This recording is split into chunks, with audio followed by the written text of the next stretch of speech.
A 12 do mes do outono do 1923, xuntos na casa do Castro de Ortoño, na Maía, os señores don Fermín Bouzabrei, don Venceslao Requejo e Abet, don José Filgueira Valverde e don Luís Tobío Fernández, estudantes de Leixes, e don José Pena e Pena e don Alberto Vidán Freiría, estudantes de Historias, acordaron de facer xuntanza na Universidade Galega para dedicarse ao estudo da terra, propoñéndose a recadar dos galegos axuda para chegar a ter na nosa patria un no que cinguise os espallados esforzos dos que traballaban nos eidos da súa cultura.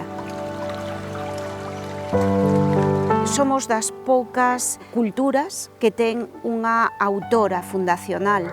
Nese acto simbólico de querer vir ata aquí para dar nacemento ao Seminario de Estudos Galegos, estábase buscando unha ancoraxe na personalidade de Rosalía. Eles souberon ver ese valor cultural e simbólico que tiña Rosalía.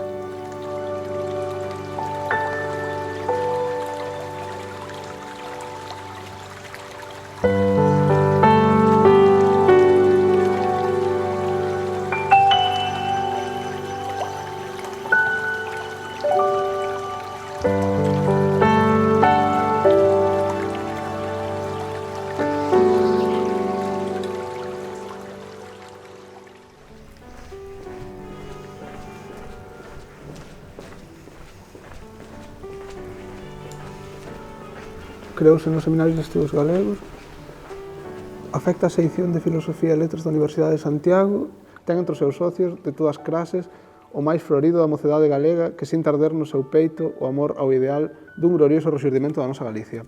A mí sorprendíame iso que había xente como de leis, como dixeras aí, e xente de historia, o sea, principalmente. Empezaron aí entre 17 e 22 anos terían, máis ou menos. Pillounos xusto nunha época na que tiña unha influencia moi forte polas irmandades de toda a esfera de nós. E un nexo de unión, non? Tamén entre un pouco o que estaba surxindo no movimento cultural ou das investigacións, non? Tamén científicas, e a propia, o máis académico, non? Atopáronse unha universidade moi bella nunha cidade ou nunha vila, máis ben, moi clerical. Cando eles deciden fundar o seminario, era unha iniciativa moi rupturista, moi orixinal, que estudantes, en vez de organizar unha festa, pois organizasen unha entidade así para estudar cousas galegas, ademais cousas galegas, que a universidade naquel momento non tiña ningunha proxección ni ningún interese pola realidade galega circundante. Creo que o seminario é unha mostra da modernidade de Galicia, non do atraso. Naceu, podemos dicir que da sociedade civil, e convirteuse en institución de alta cultura en pouco tempo, e que puido ter relacións con moitos outros centros da península e de fora de España. É un complemento máis a esa xeración do 16 que actúa como empresa. Entón xa concibe en Galicia, creen que hai que catalogala, que hai que inventariala, e xa empeza a haber ese contacto de xentes novas, con xente maior, donde aparecen científicos, donde se usa o galego na ciencia en campos que antes non se usaban. Entón hai como un afán de inventariar e estudiar Galicia. Poide que algunhas cousas foran máis ben etnográficas, folclóricas, etc. Pero se estaba intentando, como dixo Miguel Anxo, inventariar Galicia. Coñecer Galicia, ou que dicía Filgueira, saber Galicia.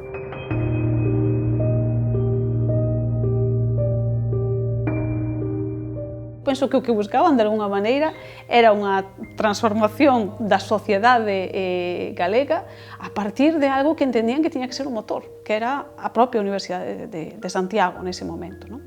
Entonces, o espírito transformador da universidade, o espírito de cambio, a reivindicación do estudio da realidade galega, do estudio en galego, non? Pois, obviamente, era unha cuestión fundamental.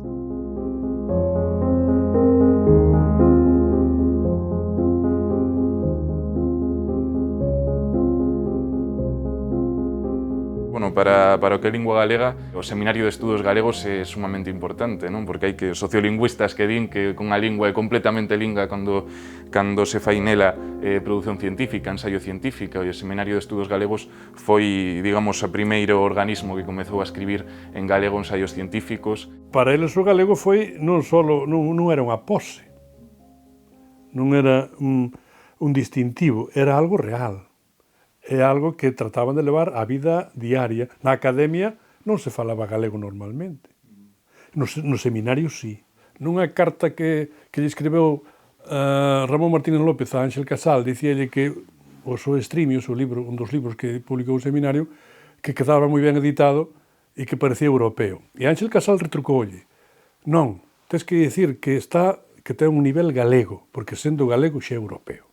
Aí está o cambio de enfoque. O que facían era a publicar esos traballos na revista propia do seminario, que era Arquivos. Ben, esta revista na actualidade, isto o que temos aquí son os orixinais, a encuadernación é original tamén que temos aquí. Esta revista hoxe en día é de referencia para moitos investigadores. Para o galego significou un salto cara ao futuro, que ainda estamos no aire. E, por exemplo, lees as crónicas da época, alrededor da exposición nos fanse unha serie de conferencias, faise unha inauguración solene que está o arcebispo de Santiago, que era Manuel Lago, que era galeguista, e, de repente, en Santiago, durante o tempo que dura a exposición nos, producense varios ingresos no seminario galego, escoítase falar o galego en solemnidades públicas, con autoridades, con temas de arte, con temas de cultura. Isto significaba un auténtico salto adiante, unha novidade histórica enorme.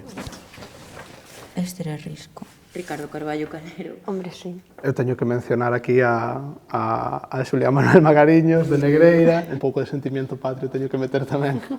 A área de xeografía, por exemplo, dirixía o propio Otero Pedrallo, que era un nombre moi importante, e a de etnografía Vicente Risco. Este sí que me sona, porque é de Tomiño. Antón Alonso Ríos, e agora chamase o instituto así. Luis Freire entendo que é o pintor. É o pai? O pai do pintor.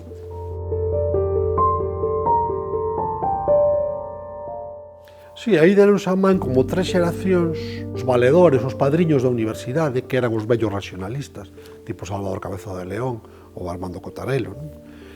Logo tiñan os que eles consideraban realmente os seus mestres e referentes, que non eran universitarios, eran os Castelao, o Risco, o Otero Pedrallo, aí está un pouco unha xeración intermedia. E logo viñan os novos, e nos novos postamente son unha especie de escalón, non? Dos novos máis veteranos, tipo Filgueira, Tobío, e os novos que chegaron a ultimísima hora, que eran os máis arroutados de todos. Hai ese encontro de uns padriños maiorcetes, que eran os dos regionalistas, uns referentes intelectuais que eran moi renovadores, e logo unha mocidade universitaria que cada vez se moviliza máis, o sea, quen son os líderes dese movimento estudantil? García Xabel, ao final da ditadura, Carballo Calero, na transición da ditadura á República, e Fernández del Riego nos anos da República. A presencia das mulleres na universidade por aquel entonces na Universidade de Santiago estaba en torno ao 9-10%, efectivamente. A presencia no seminario, pois parece que esa participación é incluso menor, digamos, que o que correspondería tendo en conta o seu escaso peso na universidade. Houve incorporacións de estudantes, houve incorporacións de persoas, xa estou pensando agora, bueno, Pura Lorenzana, estou pensando en Luisa Cuesta, que xa foi na súa fase, digamos, como profesora ou despois de rematar o que eran os estudios. Existen as investigadoras do seminario en ciencias ou en literatura ou na catalogación. É dicir, a muller xa estaba na universidade, a muller xa era moderna e xa estaba aí con eles. Poucas, pero aí están. En 1910 comenzaron as mulleres a entrar, o sea, xa legalmente sen problema, ningún, sen permisos. En 1923... Cantas? Bueno, pois en Santiago houve bastantes, sempre. Eran 12 socias, de non sei canto era o total de socios. 200. Eran casi 200, sí, contra o final. Claro, 12 mulleres. Pois isto é como carné, que, bueno, é máis como unha libretiña, non? O sea, deste señor de Filgueira Valverde, bueno, señor, 17 anos. Filgueira Valverde tampouco era tan señor. Mira, porque está datado o 3 de novembro do 23. Foi un dos primeiros socios.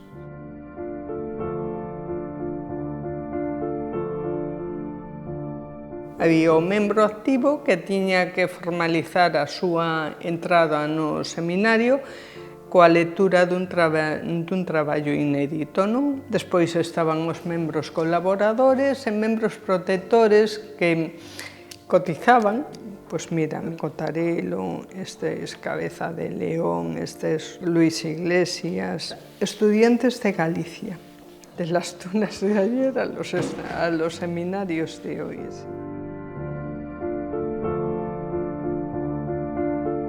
Cando un ingresaba no seminario, había que presentar un traballo original e, como estaban decididos a traballar por Galicia, entón sempre eran referidos a Galicia. Neste caso, Luis Iglesias presentou un sobre as aves de Galicia.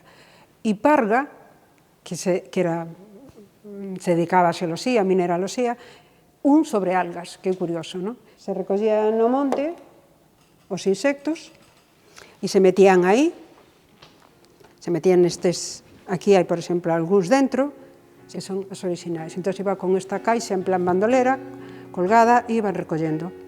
E hai un maletín tamén de coiro, así destos grandes, para os de petroloxía. As fotos, se vedes fotos de Parga, sempre vai co maletín, os bombachos e o maletín.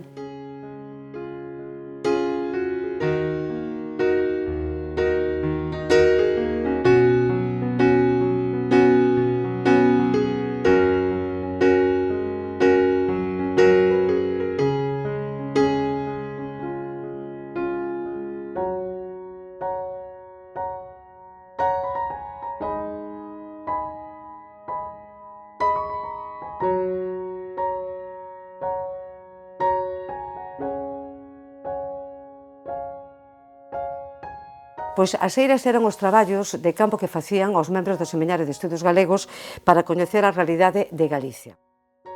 Era un traballo multidisciplinar porque moitas veces se concitaban na mesma comarca a sección de etnografía, de lingüística, arqueoloxía, etc.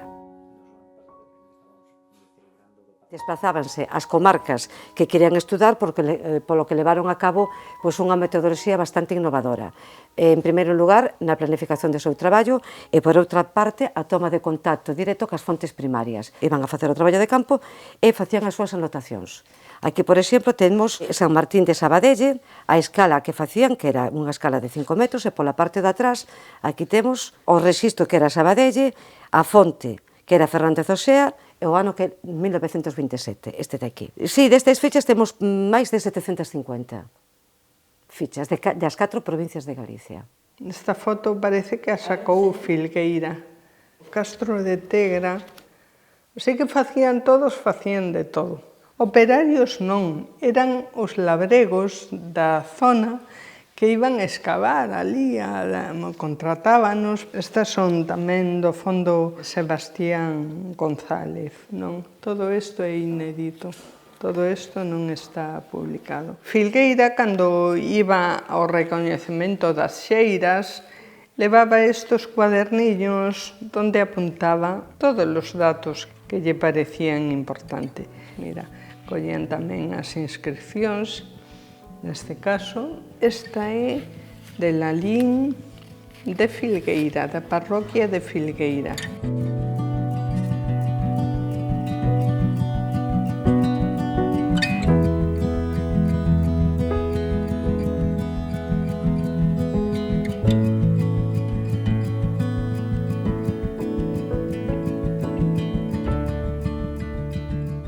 O que sucede é que Xeiras foron casi o centro do seu traballo e foron o máis emblemático no sentido que lles permiteu, por unha parte, coñecer prácticamente, realmente a terra, segundo, porque era un laboratorio onde se facía unha conexión moi interesante entre vellos e novos, entre mestres e discípulos, como dixo en algunha ocasión Luís Tobío, sen xerarquías, e a través das Xeiras puideron conectar coa sociedade popular.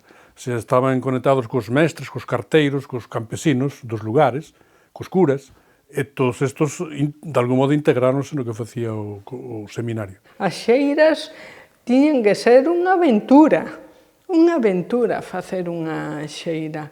Levaban os coches e tal. Bueno, eu tiña o seu propio servicio de prensa. Enviaba as crónicas á prensa, pero tamén recolleu as anécdotas, non? A xente do pobo miraba estas persoas tan extrañas, con esos atuendos, con esas máquinas. E claro, ás veces saíanlle, pero en pé de guerra, hasta que se empezaron a coñecer e tal. La sección de Geografía rectificó datos recogidos en misiones anteriores, como en Camelle está embarrancado un barco ruso, el Boris. El vecindario relacionó la visita del seminario con el desguace del buque y se dieron algunas anécdotas pintorescas. Eu asustaríame un pouco, non che vou a mentir. Además, vendo o pintoresco do grupo, por así decirlo, vendo as pintiñas que me levaban todos, sería unha imagen curiosa canto menos. En que grupo serían? Pero a mellor 20 persoas ou así. Si, ves eso e pensas que veñen aí porque houve un vertido e vas morrer. De Parga Pondal, o que conservamos, ademais de algunhas cousas de minerais que os vamos ensinar despois, son unhas lousas que el recibiu e foi a buscar na zona do Incio, que teñen restos de fósiles. Está manuscrita por el, está identificada por el, cos seus números de identificación, que aí é onde temos mostras que son da colección de minerais de Galicia, que son da época de Isidro Parga Pondal, e, por exemplo, aí temos 3 exemplos de wolframita. A maior parte das pezas que hai aquí pois, eran buscando ese tipo de mineral que sería o máis económicamente explotable, a base de ferro, titanio, wolfram. O par que facía isto de buscar novos materiais, pois o que intentaba era facer un mapa en donde se podía recoller toda esa información que el sacaba das súas investigacións. Pois agora imos adentrarnos nos fondos do museo, non? E aquí no fondo temos a colección entomolóxica de Luis Iglesias e a súa tese a fixo sobre este tipo de insectos que se chaman curculiónidos, en Galicia chamamos bicudos, atacan as plantas. Luis Iglesias tiña un centro, un instituto de fitopatoloxía, o sea, estudiaban parásitos de plantas para axudar os labregos no campo. E en ese sentido sí que tiña esa visión superútil. Publicaciones del Consultorio de Plagas de Campo por Luis Iglesias. Entón, os regalaban para axudarlles e explicarlles como combatir as pragas ou colaborar ca sociedade e intervir na economía de Galicia e facer país, porque era a súa idea, era esa. Bueno, o libro que traio aquí é a primeira edición de Terras de Melide, dunha das obras máis importantes do seminario. A maior parte dos moldes de imprenta que estamos atopando pertencen a esta obra porque, como xa sabedes, acostumaban a introducir moitas ilustracións e tamén moitas láminas nas súas obras. E, bueno, Terras de Melide é un perfecto exemplo porque é un das grandes obras, como dicía, do Seminario de Estudos Galegos. Foi pioneira esta forma multidisciplinar de analizar unha comarca e foi, bueno, recoñecida por grandes intelectuais de Europa. É verdadeiramente, como decía, pioneira na materia. É que abrangen todo, o feito de que haxa o tratamento de as familias de Melide ou ata, pois, que igrexas ou que capelas hai, ata as prácticas religiosas, un montón de temas. É que, además, non só che fala das cousas, sino que che ponche dibujos, ponche notas ao pé, faiche as plantas dos edificios. Normal que haxe xente de Melide que ten ese sentimento de pertenencia máis que de outros sitios, porque, Dios mío, normal si tes eso.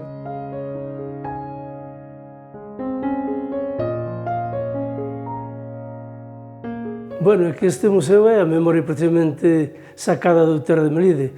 Nos empezamos xa fai case 50 anos perseguindo o saber deste libro Terra de Melide.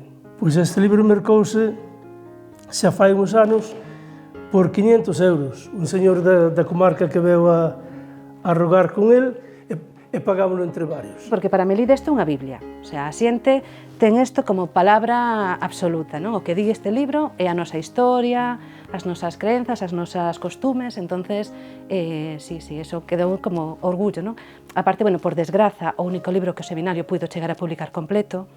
Entonces, bueno, é unha desgracia que nos trae un orgullo a nós. Está o mapa dos castros debuxado por eles, tiveron que facer un gran traballo, porque tamén hai que pensar que hoxe chegar aos castros relativamente doado naquel momento, non? Moitas cousas que xa non podemos ver, o sea, que sobre todo aquí na vila de Melide, a igrexa parroquial, a antiga igrexa parroquial de San Pedro, do século XIII, que se tirou xa pouco despois de que eles viñeran, o cruceiro sí, bueno, sí que podemos ver, pero mudou de sitio, eles o viron colocado noutro lugar onde está agora mesmo. Sí, en Melidaos temos unha foto desa pensión onde eles se hospedaron, o que pasa que esta casa. Existe tal cual hoxe en día, o que pasa que hoxe se lle quitou o recebo a parede, está en pedra vista, pero sí, existe a casa onde eles durmiron e seguramente botaron parrafadas, contos e hai en esas paredes un montón de anécdotas, non?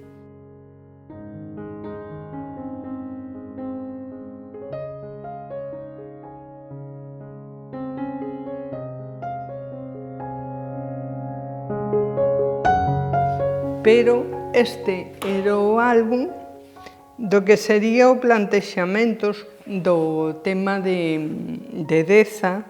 Isto sería como se tería que plantexar a publicación. Digo eu porque está moi ben preparado, está xa moi elaborado, non? Bueno, foi, desde logo, unha vontade a desta xente que non se volveu a repetir,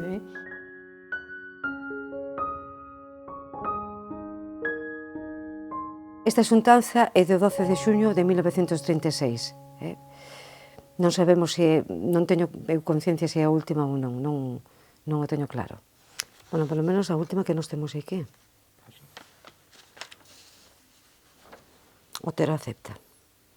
O Seminario de Estudos Galegos na historia de Galicia conócese moi pouco. Tamén é verdade que a súa duración non foi moita, porque foron 13 anos. Pero, aún así, fixeron moitísimas cousas. É unha memoria viva que temos aquí. É dicir, os documentos, os arquivos, os libros nas bibliotecas non están mortos, porque nada está morto. Solamente fai que alguén quera vir a consultar para que eses documentos, esas eiras, eses libros volvan á vida novamente.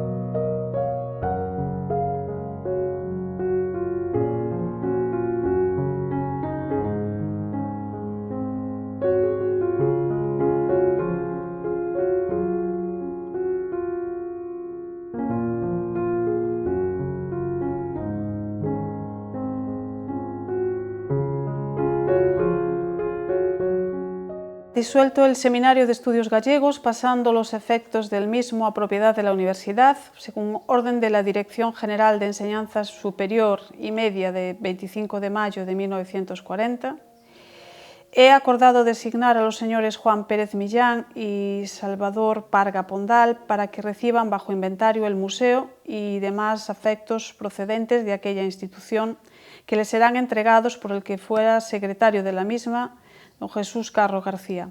Le participo a usted a los efectos oportunos. Dios guarde a usted muchos años. Santiago, 18 de junio de 1941. Pois sí, un papel difícil de leer, efectivamente, neste contexto. O seminario, como institución, foi segado.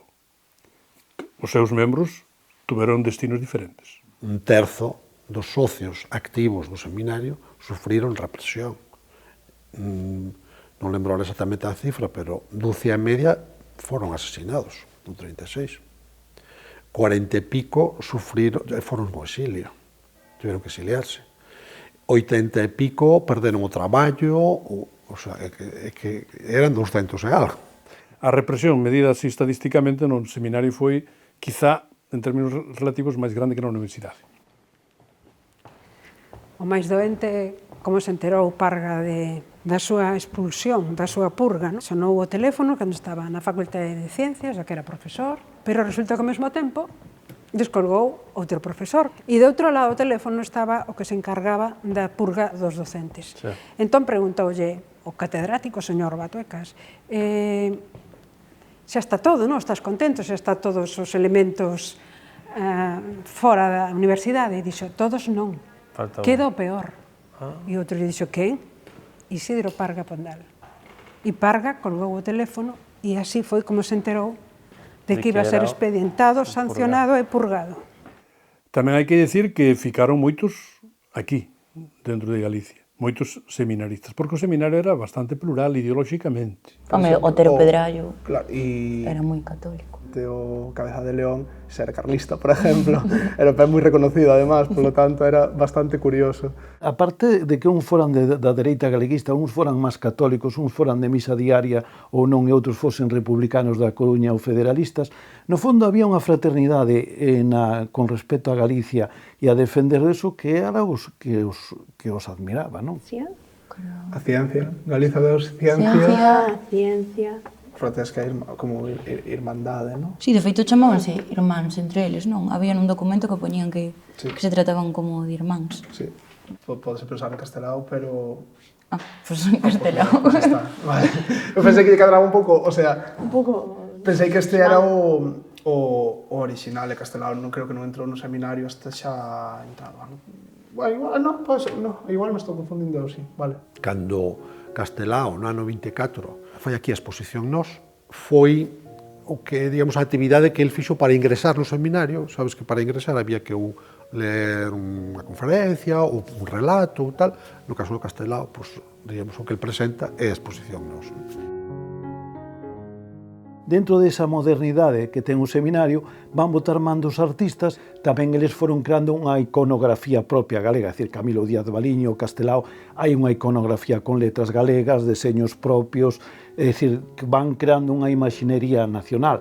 Os propios arquitectos tamén, que Gómez Román é outro arquitecto que forma parte do seminario, tamén pensa e deseña un seminario pensado en estéticas barrocas, en pedra, e convertiron o que se consideraba atrasado en algo distinto, en algo auténtico. Era de dimensión cultural e intelectual europea sin deixar de ser o que era.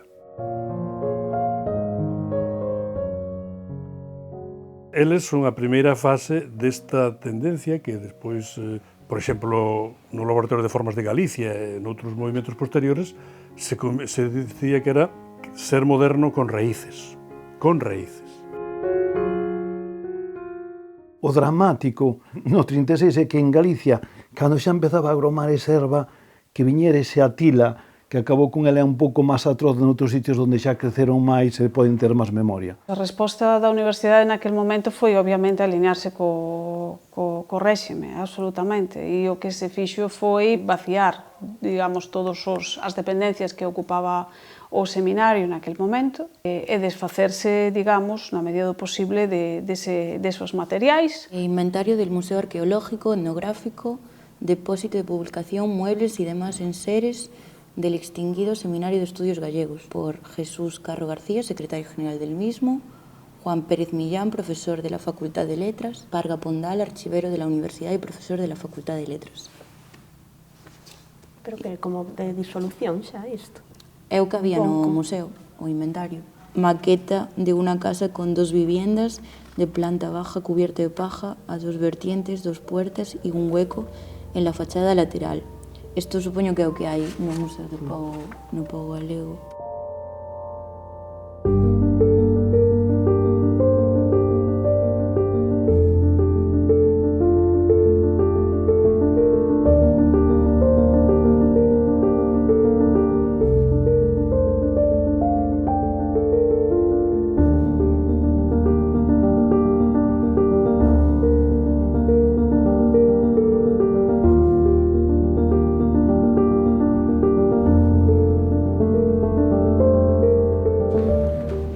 Como está agora de sala de exposicións, como ves, este era a sala de exposicións que eles tiñan para... digamos, a exposición etnográfica, as maquetas que se construíran, os materiais que foran recollendo, aqueles xugos que hai agora ali no Padre Sarmiento, aqueles ferramentas agrarias e tal, eso estaba aquí.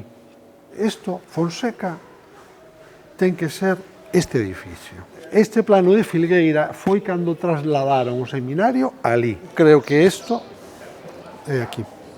Entre 1930 e 36 o edificio acolleu o Seminario de Estudos Galegos.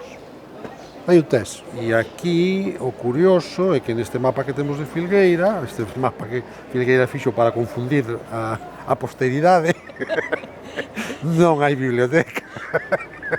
Era a biblioteca do seminario, porque os libros eran os do seminario.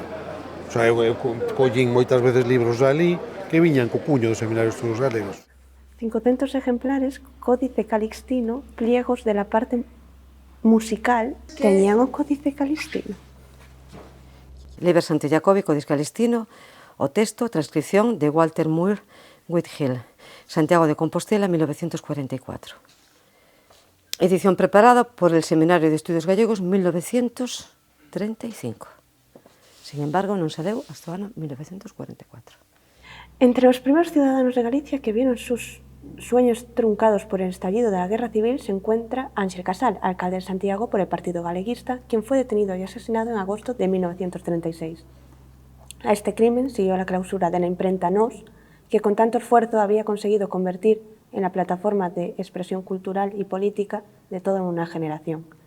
Ya solo quedaba esperar a la incautación y destrucción de sus fondos, entre los que se hallaban, recién salidos de las rotativas, los pliegues de la transcripción y estudio del Códice Calistino, la última gran empresa editorial del Seminario de Estudos Galegos, otro sueño con los días contados. Creo que o cura Carro foi providencial para salvar o salvable do Seminario de Estudos Galegos. Primeiro porque estaba en Santiago, residía en Santiago, segundo era o secretario do seminario daquela, terceiro a súa condición eclesiástica pois lle permitía algunhas habilidades e entradas que de outro modo outra persoa non tería. Aproveitou para meter debaixo das saias do seu manteo eses pregos que foi levando para un lugar que non despuxo a bo recaudo e máis tarde imprimíronse no novo Instituto para Adestramento de Estudios Gallegos. Fíjate tú. Está guai. Fíjate tú. Falábamos antes del O cura que parecía que non tiña que ver, fíjate. O que nos queda a todos é onde houbera podido chegar ese traballo e como houbéramos podido ser hoxe se non tivera sido interrompido, non? Este é o mapa xeolóxico de Galicia que Isidro Parga Pondal quixo facer nos seus estudios de campo, onde iba tendo diferentes tipos de mostras. Entonces, el, vendo os mapas antigos que había do século XIX, como este que temos aquí, el quería reproducir o que había en Galicia. A versión que se fixo aquí no Museo de Historia Natural, cando se trasladou para este novo edificio, intentamos reproducir o que tiña en mente Isidro Parga Pondal, con eses mapas previos que sabemos. Probablemente algunha destas pedras sean originarias da súa investigación. Por exemplo, esta que temos aquí, pois teñen unhas formas moi determinadas, é unha forma moi típica que tiña el de preparar as rochas. O seminario de existir hoxe teria que ser unha cousa diferente tamén do que era xa nos anos 20 e 30, non? Non podía reproducirse tal como era. Isaac Díaz Pardo, nunha das conversas que houve nos anos 70, que se trataba de imaginar como sería Galicia no ano 2002. Decía, hai dúas cousas que son moi importantes. Unha que se acaba de facer e outra que temos que facer. A que se acaba de facer, a creación do Instituto de Estudios de Desenvolvemento Regional de Galicia que fixo a Universidade de Santiago, o IDEGA. E outra que hai que facer, recuperar o Seminario de Estudos Galegos.